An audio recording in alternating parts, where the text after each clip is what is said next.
Ayan guys, may sunog pala sa kabila, no? Ayan yung usok, oh. Mausok-usok pa. Kaso ang init. So ayan, naglalabasan na yung mga diba? Yung mga bumbero. Papunta nga doon yung yung kasi sa kabila yung yung sunog. Hindi ko lang alam kung saan banda yun. Doon nata banda. Titingnan natin, pupuntahan natin guys. Titingnan lang natin kung hanggang... Ala, nagpuputukan. Akala ko may nagpuputukan doon. Kaya mausok guys, so. Yung amoy ng usok dito is parang parang... Ano ba ito? Parang goma yung amoy niya, so mausok. Hindi ko lang alam kung saan banda siya, no? Basta sa kabila. Andon!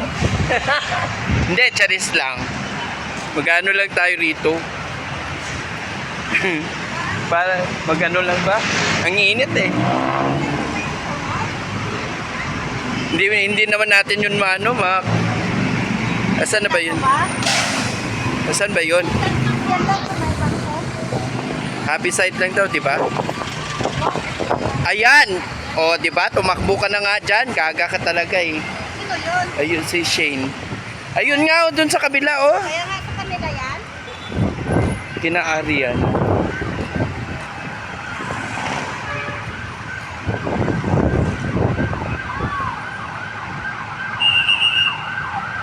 Andun guys, banda. Mausok doon. So ayan, nagsidatingan na yung mga bumbero. Dito tayo mainit eh. So ayan, ang pinapasukan nila.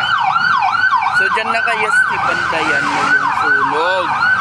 Kaya yung usok umaamoy na dito sa labas.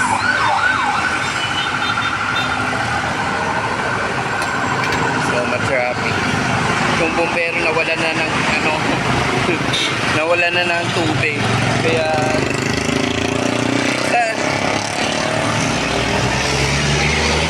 init. Oh my god, masisira ang beauty ko. So ayan, pinabidyo na lang natin dun sa kasama ko guys, para makita tayo mamaya kung anong nangyari doon, na actual na nangyari, kasi may init. Hindi ko na talaga siya mapuntahan, saka may binabantayan pa ako, no? So ayan, abangan nyo na lang guys, no? Idugtong natin yan mamaya. So pabalbalik na ako, ang init. Masusunog ang beauty ko, at saka walang bantay yung aming shop. Makakapagalitan ako mamaya, no? Charis.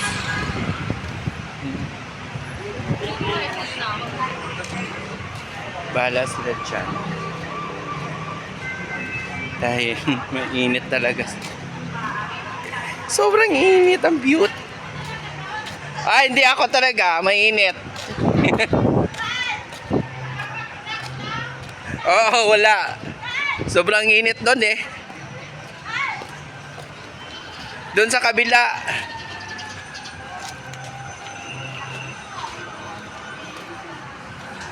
Ayan. May helicopter! Dahil na palang tao.